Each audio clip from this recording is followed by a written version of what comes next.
তলোয়ার, ড্রোন হামলা, missile, AK-47, এগুলো আমাদের হচ্ছে জিকির। চিল্লায় বলেন ঠিক কিনা? আর জিকিরটা হতে হবে একজনের নামে। চিল্লায় বলেন তিনি কে?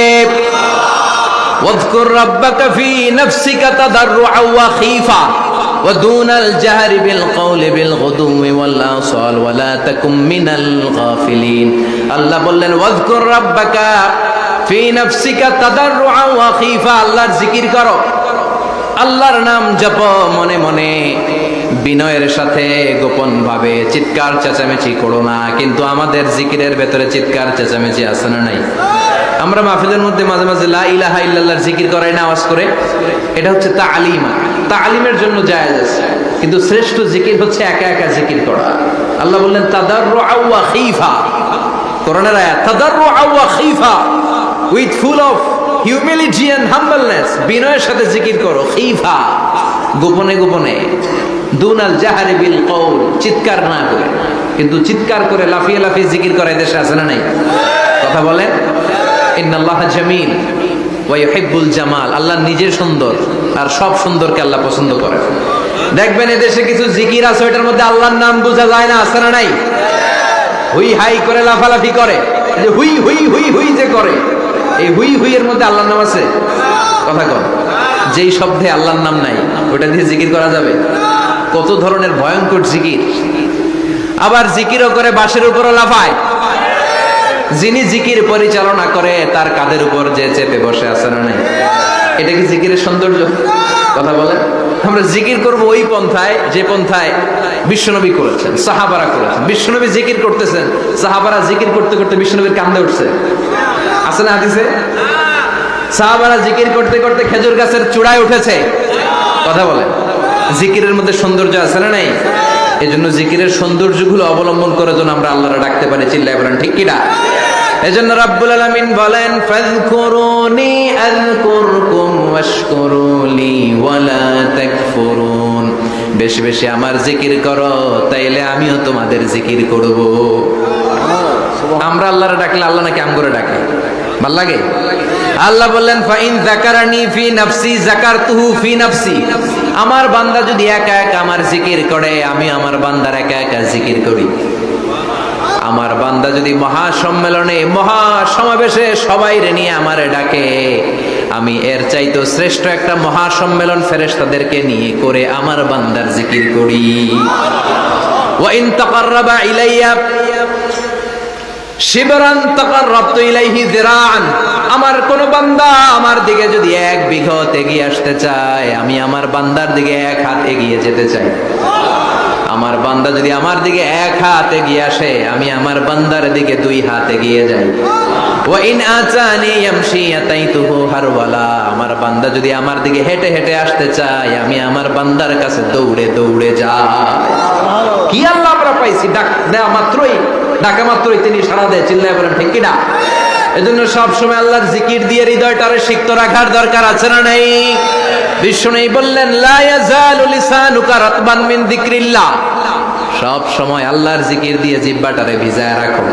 জিকির করেন লা ইলাহা ইল্লাল্লাহ, লা ইলাহা, লা ইলাহা ইল্লাল্লাহ মুহাম্মাদুর রাসূলুল্লাহ সাল্লাল্লাহু মাসালুল লাযী ইয়াযকুরু রাব্বা ওয়াল্লাযী লা ইয়াযকুরু রাব্বা মাসালুল হাইয়্যি ওয়াল মাইয়্যিত, যে হৃদয় আল্লাহর জিকির করে আর যে হৃদয় জিকির করে না।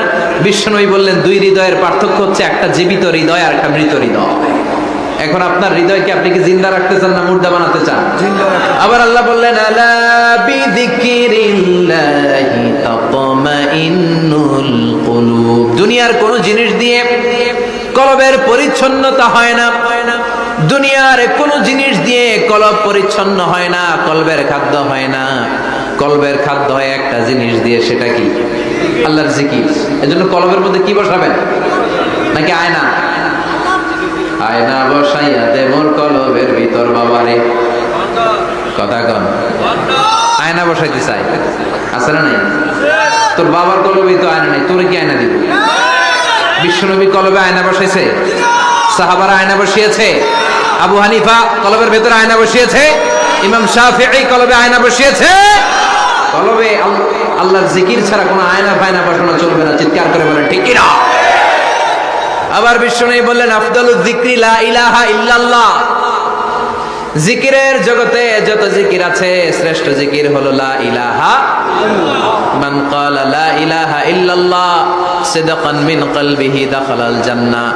ঈমানের সাথে ইখলাসের সাথে একবার কেউ যদি লা ইলাহা ইল্লাল্লাহ পড়ে তার জন্য জান্নাতকে ওয়াজিব করে দিবে কে? এটার নাম কালিমাতে তাইয়্যিবা। কি নাম? দারাবাল্লাহু মাসালান কালিমাতান তাইয়্যিবাতান কাশাজারাতিন তাইয়্যিবা আসলুহা সাবিতুন ওয়া ফারউহা ফিস সামা। এই লা ইলাহার নাম আল্লাহ দিলেন কালিমায়ে তাইয়্যিবা। কি নাম? কথা কোন? ঝিনুকের ভেতর লুকিয়ে থাকে যেমন মতি, ঝিনুকের ভেতর লুকিয়ে থাকে যেমন মতি, কালমা শাহাদাতে আছে আল্লাহর জ্যোতি, কালমা শাহাদাতে আছে আল্লাহর জ্যোতি। পড়েন সবাই। ঝিনুকের ভেতর লুকিয়ে থাকে যেমন মতি, ঝিনুকের ভেতর লুকিয়ে থাকে যেমন মতি, কালমা শাহাদাতে আছে আল্লাহর জ্যোতি, কালমা শাহাদাতে আছে আল্লাহর জ্যোতি। সুবহানাল্লাহ পড়েন। তাহলে জিকিরের জগতে সবচেয়ে শ্রেষ্ঠ জিকিরের নাম চিল্লায় বলেন কি নাম? সাইয়েদনা মুসা আলাইহিস সালাম আল্লাহর ডেকে বললেন মাবুদ। সহিহ ইবনে হিব্বান, মুস্তাদরিকে হাকিম, দুইটা সহিহ হাদিসের গ্রন্থে হাদিসটা এসেছে। সাইয়েদনা আবু সাঈদ আল খুদরি হাদিসের বর্ণনাকারী। বিশ্বনবী বললেন মুসা আলাইহিস সালাম আল্লাহর ডেকে বললেন আল্লাহ আল্লিমনি কালিমাতান আদউ বিহা। ও আল্লাহ, এমন একটা স্পেশাল জিকির আপনি আমারে শিক্ষা দেন, এই জিকির দিয়ে আমি আপনারে ডাকবো। এই জিকিরটা জানবে শুধু আমি, আর জানবেন আপনি, দুনিয়ার কেউ জানবে না। এমন একটা জিকির শিখান যে জিকিরটা কেউ জানে না, জানবে শুধু আমি আর জানবেন আপনি। কথা শুনতেছেন? প্রশ্ন করছে কে? হ্যাঁ, আল্লাহ প্রশ্ন করছে। প্রশ্ন করেছে কে? মুসা আলাইহিস সালাম। করেছে কার কাছে? শ্রেষ্ঠ একটা জিকির শিখায় দেন যেটা শুধু আমি করবো আর কেউ করতে পারবে। আল্লাহ বললেন মুসা পড়ো লা ইলাহা। মুসা আলাইহিস সালাম বললেন আল্লাহ জিজ্ঞেস করলাম কি আর কইলেন কি? লা ইলাহা ইল্লাল্লাহ এটা তো জাতীয় জিকির। কথা কর, এটা তো ইন্টারন্যাশনাল জিকির, এটা তো সবাই পারে। আমি তো চাইছি এমন একটা এক্সক্লুসিভ যেটা আপনি আর আমি ছাড়া কেউ জানে না, শুধু জানবেন আপনি আর আমি। আল্লাহ বললেন মুসা এর চাইতে শ্রেষ্ঠ জিকির আমার কাছে নাই। ও মুসা লাউ তাদাউ সাবউস সামাওয়াতি ওয়াল আরদ ফি কাফা, সাত আকাশ সাত জমিন যদি এক পাল্লায় রেখে দাও, ওয়ালা ইলাহা ইল্লাল্লাহ ফি কাফাতিন উখরা, লা ইলাহা ইল্লাল্লাহ যদি আরেক পাল্লায় রেখে দাও, লা রাজাহাত কাফাতু লা ইলাহা ইল্লাল্লাহ, মুহূর্তের মধ্যে লা ইলাহার পাল্লা ভারী হয়ে যাবে রে মুসা। সাত আকাশ সাত জমিন হালকা হয়ে যাবে আর লা ইলাহা ইল্লাল্লাহর পাল্লাটা ভারী হয়ে যাবে। সুবহানাল্লাহ পড়ে। এজন্য সব সময় এই লা ইলাহার জিকির করতে রাজি আছেন তো? এখন আমরা এই লা ইলাহারে বানাইছি ভিক্ষার জিকির, আছে না নাই? একটা টাকা দিয়া যান আমি গরিব ইনসান, আখিরাতে সওয়াব পাইবেন পাহাড় সমান।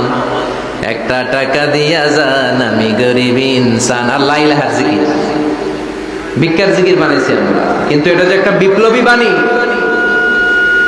এটা যে একটা সংগ্রামী বাণী, এই বাণী যে মেনে নেয় সে আল্লাহ ছাড়া কারো সামনে মাথা নত করতে পারে না। চিল্লায় বলেন ঠিক কিনা?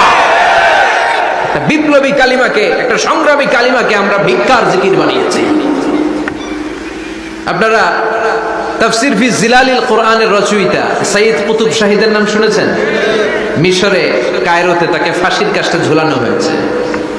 উনি ইসলামী আন্দোলনের দাওয়াত যখন শুরু করলেন, ইসলামের সঠিক ব্যাখ্যা যখন দিতে আরম্ভ করলেন, সামাজিক জাহালাতকে দুমড়ে মুচড়ে পদদলিত করে তিনি কোরআনের বাণী যখন মিশরের যুবক শ্রেণীদের হৃদয়ে গেড়ে দিতে চাইলেন, প্রথিত করতে চাইলেন, এই অ্যাক্টিভিটিজের অংশ হিসেবে তিনি কোরআনের তাফসীর লেখার কাজে হাত দিলেন আর লিখে ফেললেন জগৎ বিখ্যাত তাফসীর ফি জিলালিল কোরআন, যেই তাফসীর পড়ে পড়ে অনেক ছেলে পথের দিশা পেয়েছে।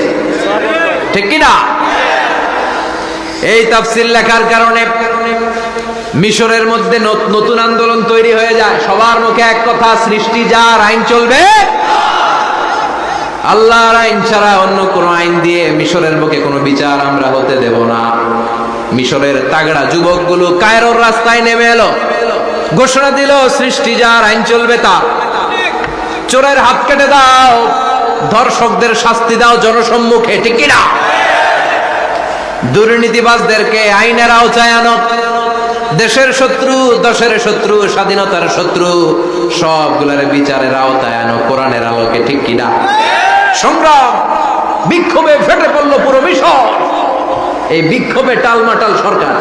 জামাল আব্দুল নাসের কোনো উপায় অন্তর না পেয়ে এই তাফসীরকারক, এই মুফাসসিরে কোরআনকে জেলের ভিতরে ভরছে। গোটা বিশ্বব্যাপী সব সত্য আর ন্যায়ের পক্ষের ধারক আর বাহক যারা, তাদের উপরে এরকম জালিম গাদ্দারদের অত্যাচার আছড়া নাই। তাকে ফাঁসির কাস্টে ঝুলানো হবে। আদালত থেকে রায় দেয়া হয়েছে মিশরের যুবকদেরকে এরকম আন্দোলনে ঠেলে দেওয়ার কারণে ডেথ পেনাল্টি, ফাঁসির রায় হলো। সাইয়েদ কুতুব শহীদের ফাঁসির দিন ঘনিয়ে আসলো। কারা কর্তৃপক্ষের নিয়ম অনুযায়ী যাদেরকে হ্যাঙ্গিং করা হয়, ফাঁসি দেয়া হয়, ফাঁসির ঘন্টাখানিক আগে ওই জেলখানার ইমাম সাহেব এসে তাদেরকে কালিমা পড়ায়। কি পড়ায়? আফদালুয যিকরি লা ইলাহা, এই যে শ্রেষ্ঠ জিকির, এই শ্রেষ্ঠ জিকিরটা এসে পড়ায়। সাইয়েদ কুতুব শহীদের ফাঁসির কাস্টে দাঁড়ানোর 1 ঘন্টা বাকি। কয় ঘন্টা? In the mean time jail কোডের নিয়ম অনুযায়ী জেলখানার ইমাম সাহেব চলে এসেছে। এসে বললেন, সাইয়েদ কুতুব শহীদ, আমি আপনারে কালিমা পড়াতে এসেছি, পড়েন লা ইলাহা ইল্লাল্লাহ। সাইয়েদ কুতুব শহীদ বললেন, তুই আমার কালিমা শিখাইস না, তোর কাছ থেকে আমার কালিমা শিখতে হবে না। এই কালেমা আমি খুব ভালো করে জানি, যে এই কালেমার তালিম দেওয়ার জন্য সরকার তোরে বেতন দিয়ে রাখে। ওই কালিমার ব্যাখ্যা করার কারণে আজকে আমার ফাঁসির মঞ্চে দাঁড়ানো লাগতেছে। চিল্লা এখন, ঠিক কিনা?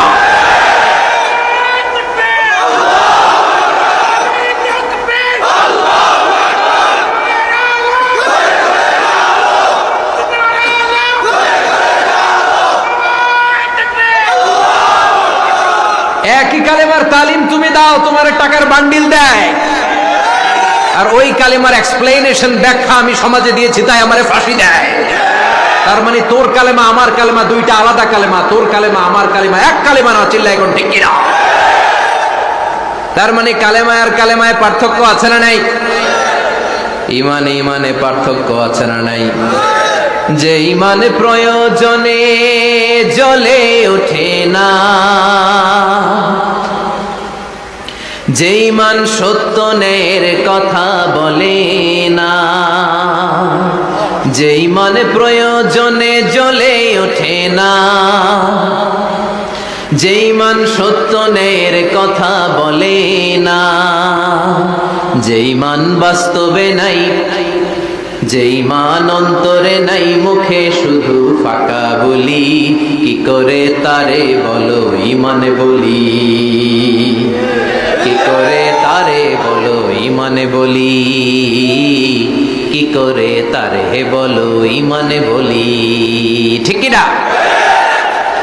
যে ইমান দিন কায়েমের আন্দোলনের ধার ধারে না, যে ইমান লেবাসধারী কোরআন হাদিস তাও পড়ে না, যে ইমান খাজার নামে মাজার গড়ে ফুলুস কামায়, যে ইমান শিরকিয়াতের আমল করে ভীত না হয়, যে ইমান ইমানে ভুলে নাস্তিকতার মঞ্চে ওঠে, যে ইমান বাতিল মাতের দোসর হয়ে ফায়দা লুটে, যে ইমান শুধুই কেবল খায় দায় আনন্দ করে, যে ইমান দেখে না যে আরাকানে ভাইরা মরে।